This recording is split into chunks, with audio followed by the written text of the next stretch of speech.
Bom dia, queridos. Graça e paz. Gostaria que você se colocasse de pé nesse instante, abrisse a sua Bíblia comigo, na carta de Paulo aos Filipenses. No capítulo 2, nós vamos ler. Eu estou lendo na Revista e Atualizada. A minha Bíblia diz assim, um subtítulo: Exortação ao amor fraternal e à humildade. Se há, pois, alguma exortação em Cristo, alguma consolação de amor, alguma comunhão do Espírito, se há entranhados afetos e misericórdias, completai a minha alegria, de modo que penseis a mesma coisa, tenhais o mesmo amor, sejais unidos de alma, tendo o mesmo sentimento. Nada façais por partidarismo ou vanglória, mas por humildade, considerando cada um os outros superiores a si mesmos. Não tenha cada um em vista o que é propriamente seu, senão também cada qual o que é dos outros. Oremos, queridos. Senhor, eis-nos aqui, sedentos para ouvirmos a Tua voz, a Tua palavra, para que o Senhor, em sua graça e bondade, nos corrija, atinja o nosso coração de maneira assertiva e mais do que somente ouvir, Pai, que nós possamos ser moldados pela Tua palavra. Nutre o nosso coração, Senhor. Nutre o nosso coração com aquilo que vem do Teu coração para a Tua igreja.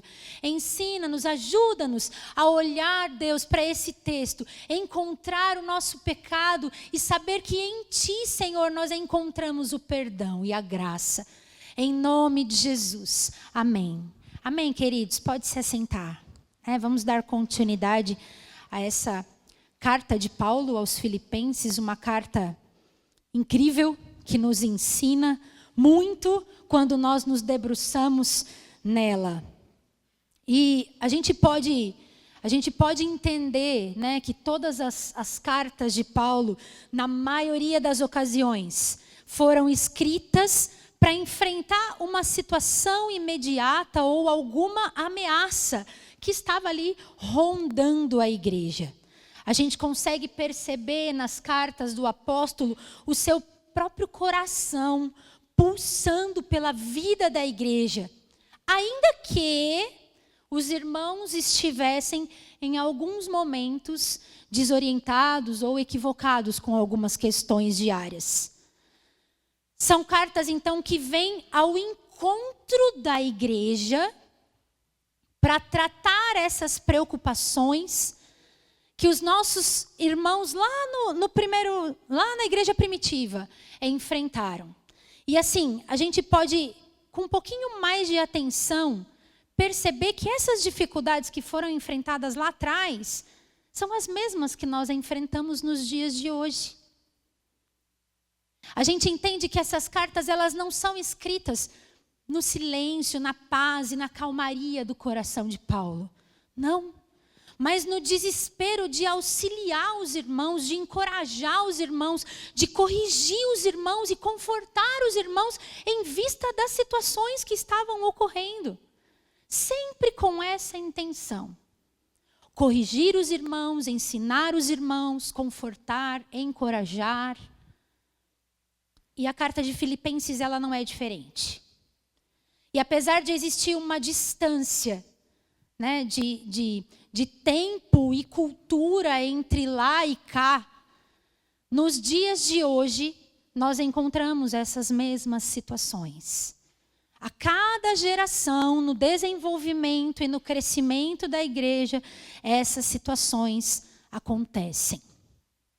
Porque o pecado que manchava o coração dos nossos irmãos lá atrás é o mesmo que mancha o nosso coração nos dias de hoje. E aí, quando nós olhamos para essa carta, olhamos para esse texto e qualquer outro da palavra de Deus, a primeira intenção que nós precisamos ter é encontrar o nosso próprio pecado. É olhar para o texto bíblico e encontrar o nosso próprio pecado. E para isso, irmãos, nós carecemos da graça divina, para enxergar o nosso próprio erro e para pedir a misericórdia, o perdão de Deus, para que nós diariamente possamos nos moldar de acordo com o caráter de Cristo. Porque estamos em Cristo. E essa é a nota mais alta do pensamento do apóstolo. Estar em Cristo. Paulo, ele escreve a carta aos Filipenses para relatar o quanto ele estava grato e alegre pela vida dos irmãos. Grato e alegre porque esses irmãos em Filipos estavam vivenciando o Evangelho. Sim, afinal de contas, quando a gente olha para outros textos dessa própria carta, ao se lembrar desses irmãos em oração, Paulo tinha em mente que eles eram cooperadores no Evangelho. Como está escrito em Filipenses 1:3, cooperadores do Evangelho, desde o primeiro dia até o momento presente em que Paulo escreve a carta. Paulo diz: dou graças ao meu Deus por tudo que me recordo de vós. E eu faço isso com alegria no coração, porque vocês têm cooperado no Evangelho de Cristo. Paulo trazia esses irmãos pertinho do coração, ali dentro mesmo. E essa carta, ela deixa evidente para nós o quanto Paulo tinha um carinho especial por esses irmãos, um apreço e uma afeição muito grande. Não simplesmente porque esses irmãos se lembraram de Paulo em ocasiões difíceis, como está escrito em Filipenses 4:16, não somente isso, mas porque esses irmãos perseveraram na fé. Por isso, Paulo os tinha no coração, Paulo os trazia no coração, lembrava-se deles com alegria. É como se essa carta de Filipenses fosse um abraço bastante caloroso de Paulo a esta igreja.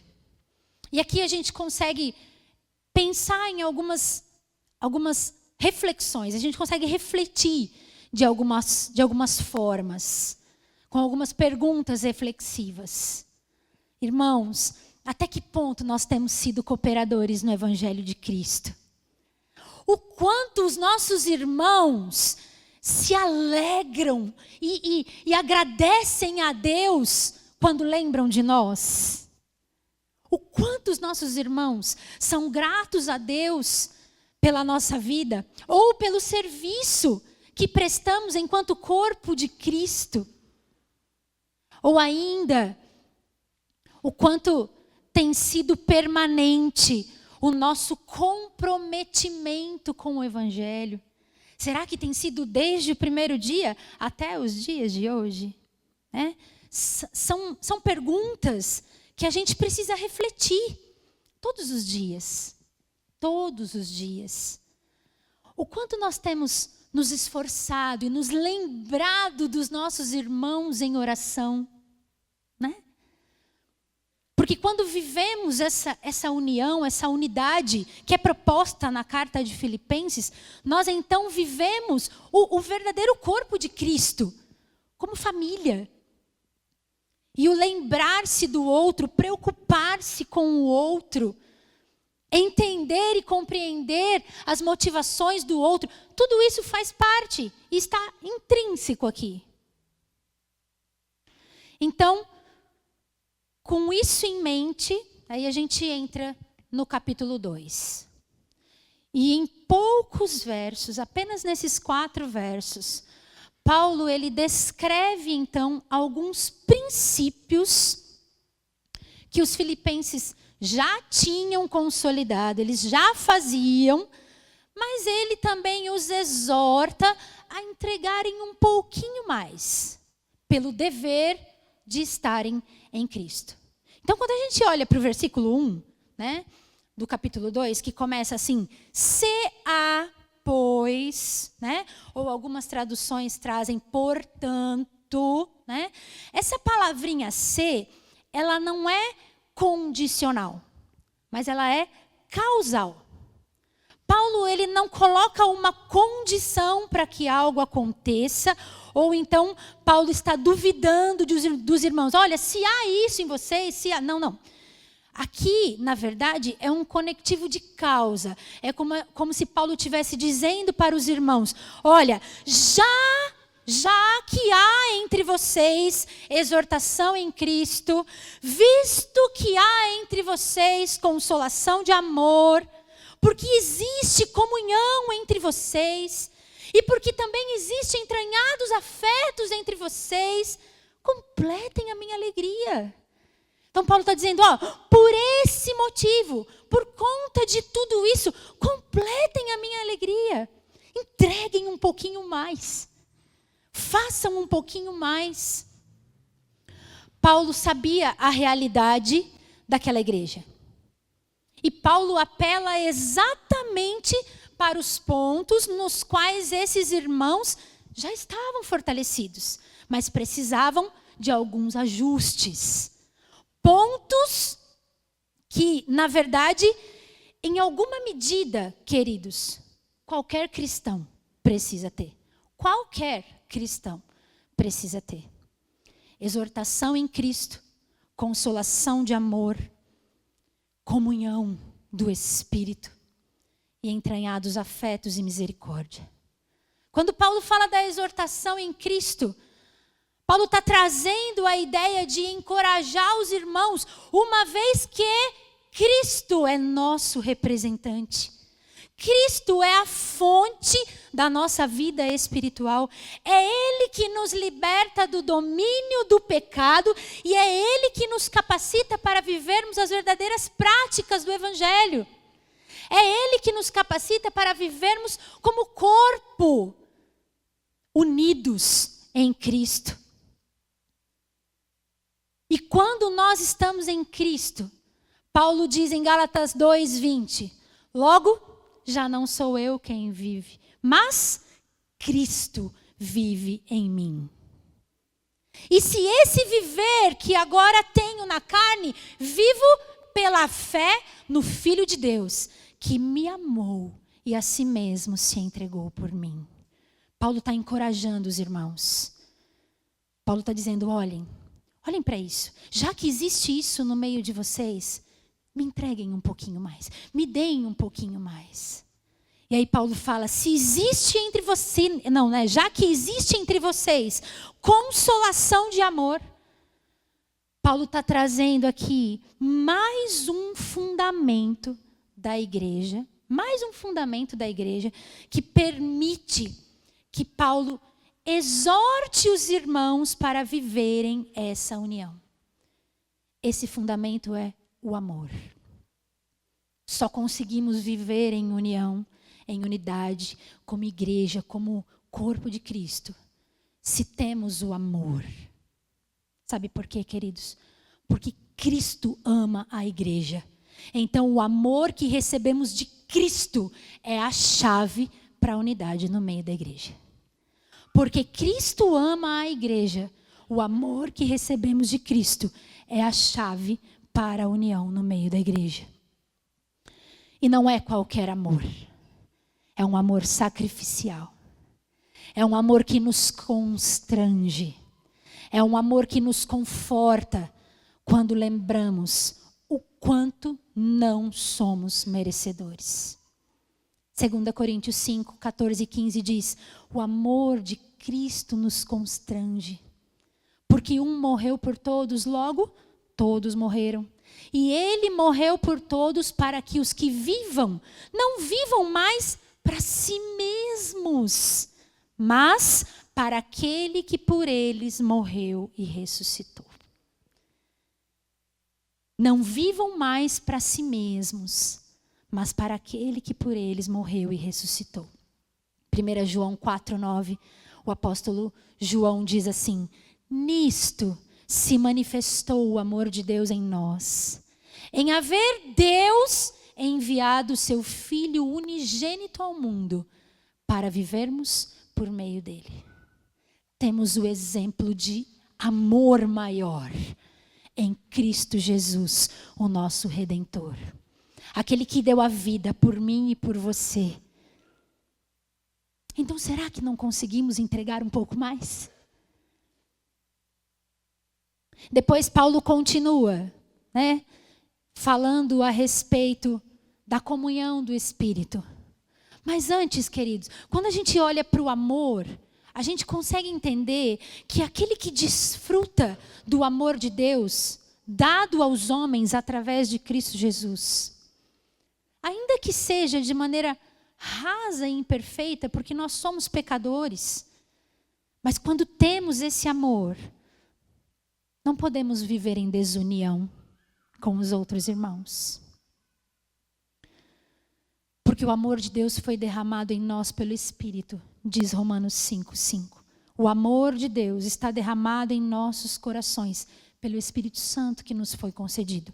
Então, se em nós, né, enquanto corpo, enquanto igreja, se temos esse Espírito, então o amor de Deus está aqui no nosso meio. E é desse amor que nós desfrutamos todos os dias e vamos desfrutar até os dias finais. E quando Paulo fala da comunhão do Espírito, é o próprio Espírito, como eu li em Romanos, né? É o próprio Espírito Santo que produz em nós essa vida em comum, meus irmãos. É o próprio Espírito Santo que produz em nós o viver como corpo de Cristo. E é esse mesmo Espírito que nos capacita a evidenciarmos Cristo em nossa prática cristã. Seja aqui, seja no trabalho, na escola, lá fora. Porque é muito fácil a gente amar os irmãos aqui na igreja, né? Enquanto estamos aqui nessa pequena partícula. Mas esse amor vai além. Essa comunhão vai além.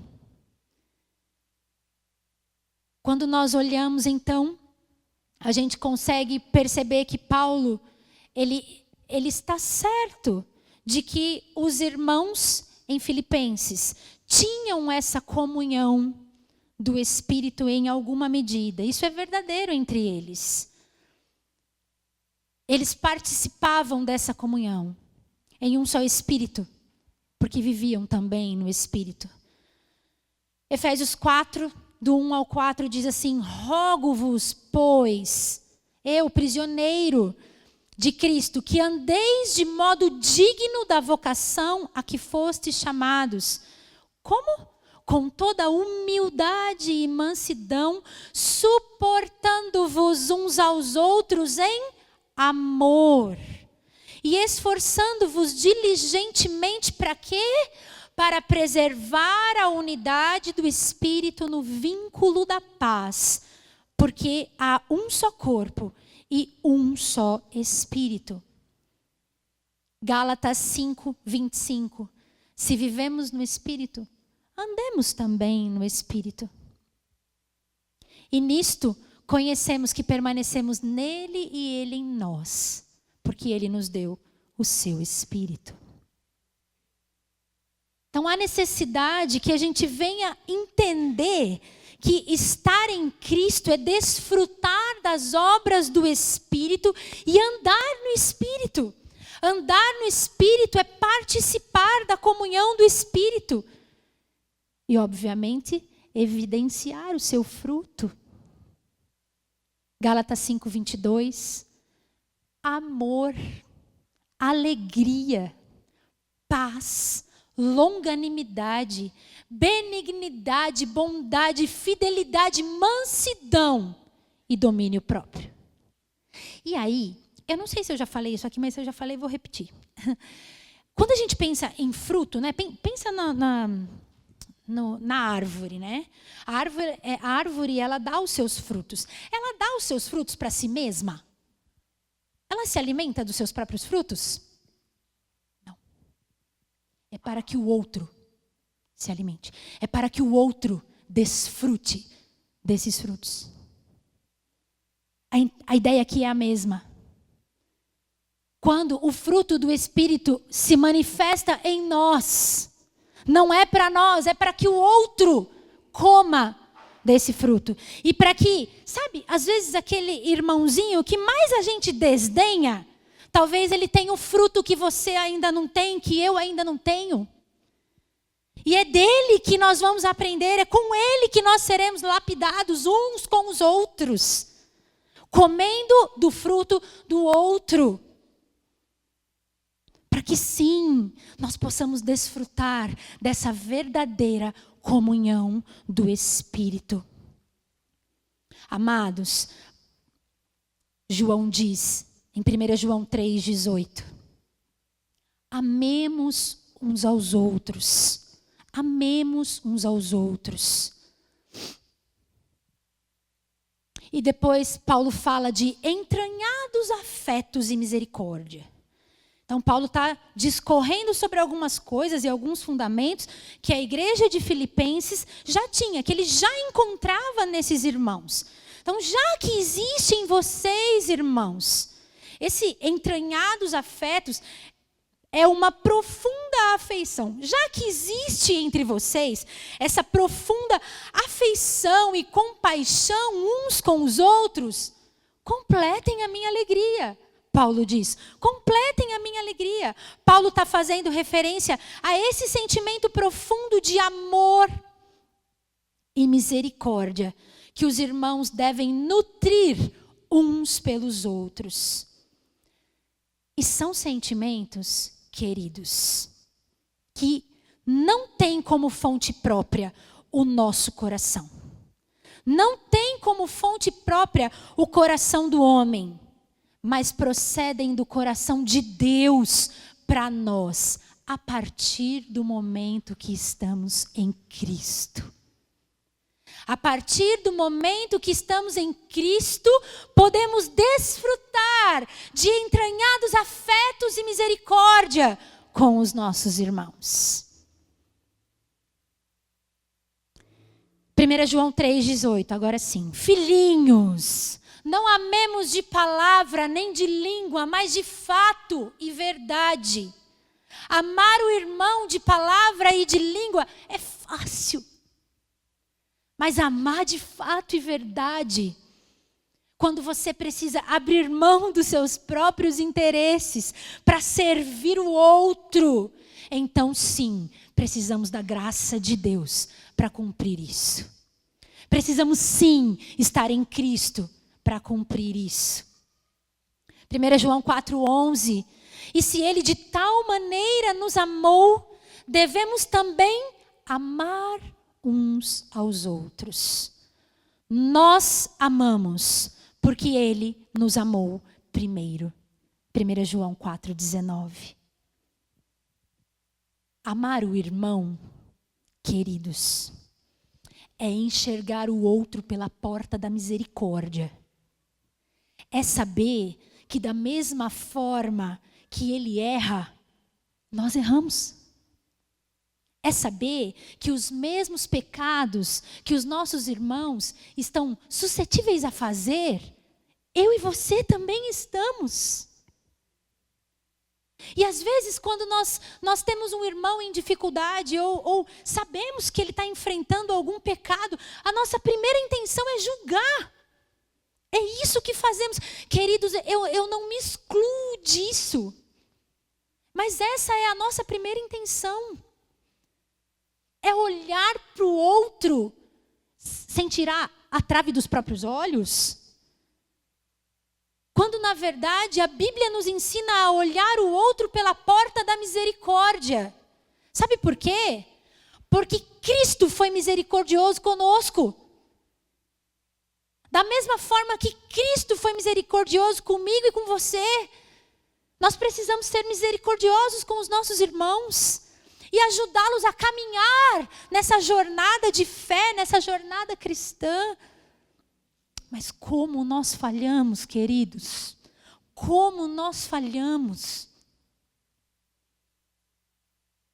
Amar os nossos irmãos é deixar soar no nosso coração, todos os dias, que Cristo nos olha pela porta da misericórdia.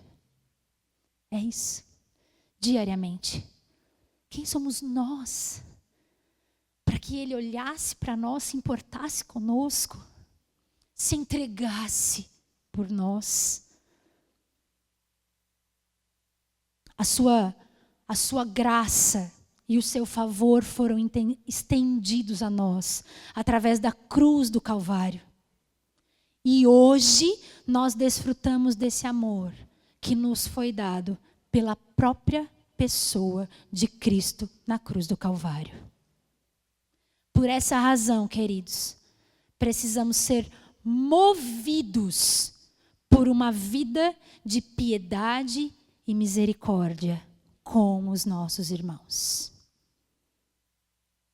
Mas apesar dos filipenses possuírem todas essas qualificações em alguma medida, em alguns pontos específicos da carta, Paulo ele é bastante cirúrgico, né? E aí ele também expressa a sua preocupação com eles. Porque, embora eles fossem, sim, participantes da graça do Evangelho, embora eles fossem participantes, eles ainda precisavam ajustar algumas coisas, né? Se manter firmes e se fazer dignos do Evangelho de Cristo. E graça aqui tem o sentido apontado em Filipenses 1, no 29 e no 30. O sentido de sofrer por Cristo. Então, qual é a graça que Paulo está falando? Sofrer por Cristo, passando pelas mesmas lutas e conflitos que o apóstolo estava passando naquele momento. E apesar deles estarem alinhados com tudo isso e com o verdadeiro evangelho, eles ainda estavam sendo ameaçados com algumas situações muito pontuais.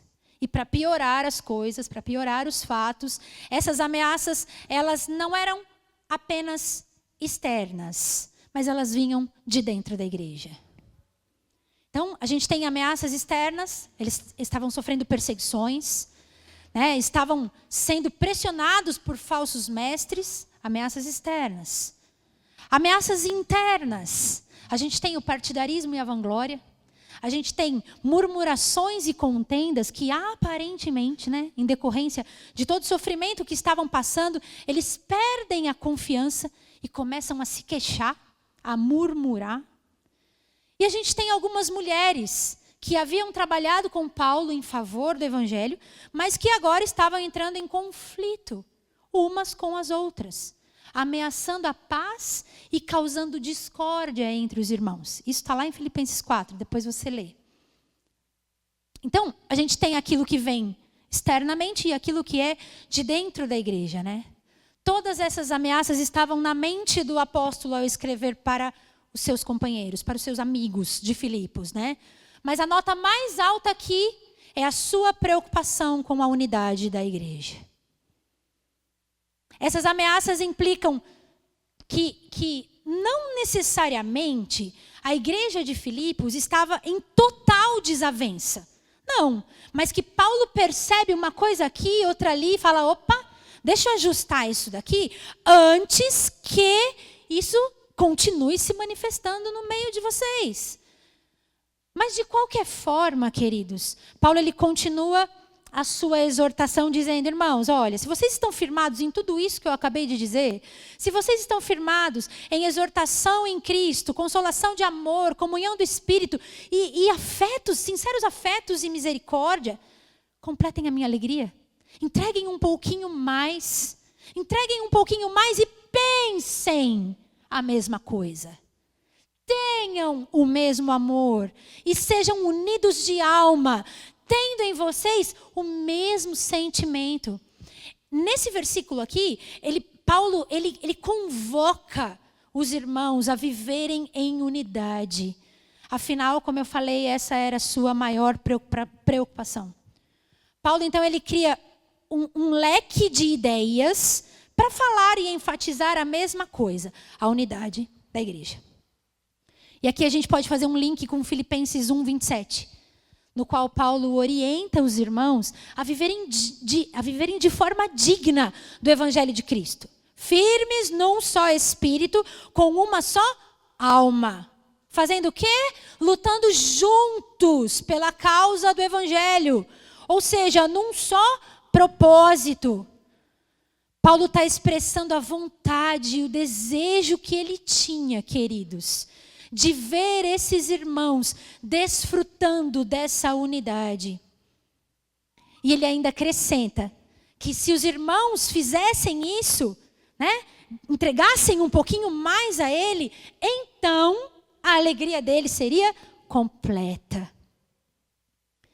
A mesma unidade que foi lida lá no Salmo 133 hoje, que nós lemos de manhã. Oh, quão bom e quão suave é que os irmãos vivam em união, porque é ali, no meio do seu povo, que Deus determina a sua bênção e a vida para sempre. É ali. E a mesma unidade pela qual Jesus ora em João 17. No verso 11, quando ele ora pelos discípulos, Jesus diz: Pai, guarda-os em teu nome, para que eles sejam um, assim como nós o somos. E aí quando Jesus ora por aqueles que viriam a crer, quando Jesus ora por nós, no verso 20 e 21, não rogo somente por estes, mas por todos aqueles que vierem a crer em mim por intermédio da tua palavra, a fim de que todos sejam um, como tu és em mim e eu em ti, também sejam eles em nós. Queridos, é a oração do próprio Cristo ao Pai, que sejamos um, assim como eles são. Em João 17 ainda, no 22 e no 23, eu lhes tenho transmitido a glória que me tens dado, para quê? Para que sejam um, como nós o somos. Eu neles e tu em mim, para que sejam aperfeiçoados em unidade, para que o mundo conheça que tu me enviaste e os amaste, como também amaste a mim. Precisamos desfrutar dessa unidade. Aí Paulo continua no verso 3 e 4. Nada façais por partidarismo ou vanglória, mas por humildade, considerando cada um os outros superiores a si mesmos. Não tenha cada um em vista o que é propriamente seu, também cada qual o que é dos outros. Nesses versículos, Paulo, ele expõe a doença da igreja. Aqui Paulo cutuca mesmo a ferida, né? Ele expõe a doença da igreja e aquilo que está afetando o coração dos irmãos, que é o partidarismo e a vanglória. Mas ao mesmo tempo que Paulo faz isso, Paulo também traz o antídoto. Paulo traz o remédio para que isso fosse resolvido. Algumas traduções diz, ao invés de partidarismo e vanglória, ambição egoísta e interesse pessoal. Essa palavra, partidarismo, né, ela já tinha sido usada por Paulo em Filipenses 1:17. Quando Paulo ele fala aos filipenses a respeito do progresso do evangelho, ele afirma que alguns estavam pregando Cristo, sim, por amor e boa vontade, mas que outros faziam isso por discórdia. Outros faziam isso por confusão, querendo ser um melhor do que o outro, aparecer mais do que o outro. E aqui ele usa essa mesma palavra quando fala partidarismo. Ou seja, o grupo do partidarismo, aqui no caso, né, é o grupo que é composto por cristãos que não têm uma causa em comum, mas fazem do seu próprio interesse a prioridade. E por conta de colocar em primeiro lugar os seus próprios interesses, os seus próprios sentimentos, por conta disso, trazem discórdia onde quer que estejam. E aí Paulo associa tudo isso à vanglória, que nada mais é do que o convencimento dos seus próprios méritos. E nem sempre com fundamento em realidade. Isso não faz apenas nos acharmos melhores, quando desenvolvemos esse sentimento, não faz apenas nos acharmos melhores, mas nos faz diminuir o outro. Isso nos faz colocar o outro em desprezo. E sabe qual que é o pecado que está enraizado por trás de tudo isso? O orgulho. Orgulho é o pecado que está por trás de tudo isso. Partidarismo é o resultado de um coração egoísta. E o sentimento de egoísmo e orgulho faz com que nos achamos melhores que os outros, né? Como eu disse. Gálatas 5, 21 até o 25, 21 e 25 diz assim, ó. Paulo está falando das obras da carne. E aí Paulo fala, discórdias, dissensões, facções. Aqueles que tais coisas praticam, não herdarão o reino de Deus. E depois o 25 diz assim, não nos deixemos possuir de vanglória, provocando uns aos outros e tendo inveja uns dos outros. Um pouquinho antes, a carta diz, se estamos no Espírito, andemos também no Espírito. Mas como eu disse, Paulo, ele aponta o remédio para esse mal. E ele nos mostra, num contraste muito grande, que o que deve tomar conta do coração do cristão é o oposto de tudo isso. É o oposto do orgulho. Nada façais por partidarismo ou vanglória, mas por humildade. Humildade. De que forma? Considerando os outros superiores a si mesmos. Ser humilde, querido, é reconhecer as nossas próprias limitações, as nossas próprias fraquezas. Você considerar o outro superior a si mesmo, considerarmos o outro superior a nós mesmos, não é você elevar o outro, não. É você diminuir-se diante do outro. E existe uma diferença nisso. Não é elevar o outro. Tipo, você continua na sua posição. Você só dá uma elevadinha no outro. Não. É você diminuir para que o outro seja superior. Ser humilde, então, é dar maior valor ao outro e aos interesses dos outros do que aos seus próprios. Paulo exorta os irmãos para que esse sentimento de humildade tenha lugar na vida deles. E essa exortação é para nós, nesta manhã. Para que esse sentimento de humildade, que completa a unidade da igreja, né? Porque a igreja já estava firmada, quando a gente olha para Filipenses, lá nos primeiros versículos do capítulo 2. A igreja já estava firmada, mas Paulo olha para eles e fala, viu? Completem a minha alegria. Sejam humildes e não orgulhosos. Paulo então exorta para que esse sentimento estivesse neles, assim como hoje nós podemos trazer isso para nós. Precisamos nos revestir de humildade diariamente. E a palavra humildade aqui, ela também traz o sentido de servir ao outro. Tiago 4:6, a Bíblia diz que Deus resiste aos soberbos, mas dá graça aos humildes. Ser humilde não vai ser por sua força, vai ser por graça e misericórdia. Efésios 4:1 e 2, Paulo diz, rogo-vos que andeis de modo digno da vocação a que fostes chamados, com toda a humildade e mansidão, suportando-vos uns aos outros em amor e esforçando diligentemente para preservar a unidade do Espírito no vínculo da paz. Romanos 12:3, não pense de si mesmo além do que convém. Está ensinando como ser humilde. Não pense de si mesmo além do que convém. E o verso 16 diz assim, ó, tende o mesmo sentimento uns para com os outros, em lugar de serdes orgulhosos, condescendei com o que é humilde, e não sejais sábios aos seus próprios olhos. Queridos, a humildade é apropriada a todo cristão. A humildade precisa estar dentro do nosso coração, já que estamos em Cristo. Sabe por quê? Mateus 11, 29.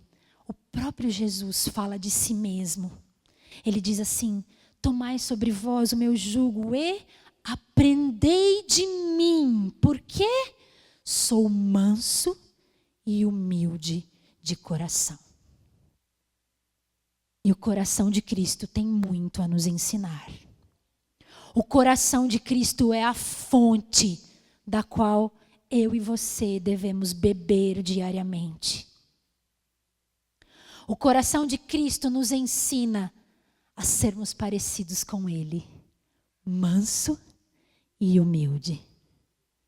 O exemplo do nosso Senhor Jesus na cruz é o maior exemplo de humildade que nós podemos enxergar. E é isso que deve reger a nossa vida. Um dos principais benefícios da igreja é a comunhão uns com os outros. 1 João 1,7 diz: se andarmos na luz, como Ele na luz está, temos comunhão uns com os outros, e o sangue de Jesus, seu Filho, nos purifica de todo pecado. Graças a Deus que hoje, nesta manhã, podemos desfrutar dessa unidade. Eu quero que você se coloque de pé, nós vamos orar. Gostaria de chamar o grupo de louvor.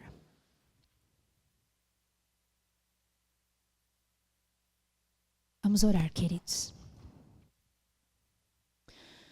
Senhor Jesus, ajuda-nos, Senhor, a aprendermos contigo, a ser manso e humilde de coração. Ajuda-nos a desfrutar da bênção da unidade que há por meio de Cristo, por meio do Espírito que é derramado em nós. Santo Deus, ajuda-nos a enxergar o nosso próprio pecado. Ajuda-nos a olhar o nosso irmão pela porta da misericórdia. Ajuda-nos, Senhor, a considerarmos os outros superiores a nós mesmos. Tu sabes, ó Deus, o quanto nós priorizamos a nossa vida individual e vazia. O Senhor sabe disso. O quanto somos individualistas. O quanto vivemos para nós mesmos. Mas ajuda-nos, Senhor, em nossas fraquezas, a desfrutarmos da unidade da igreja. Ajuda-nos a saborearmos o fruto do outro, para que possamos desfrutar verdadeiramente daquilo que chamamos de fruto do Espírito: amor, alegria, paz, mansidão, humildade, longanimidade, benignidade, domínio próprio. Ajuda-nos, Senhor, a vivermos na comunhão dos santos até os últimos dias. Até que o Senhor venha ou até que o Senhor nos chame. Em nome de Jesus. Amém.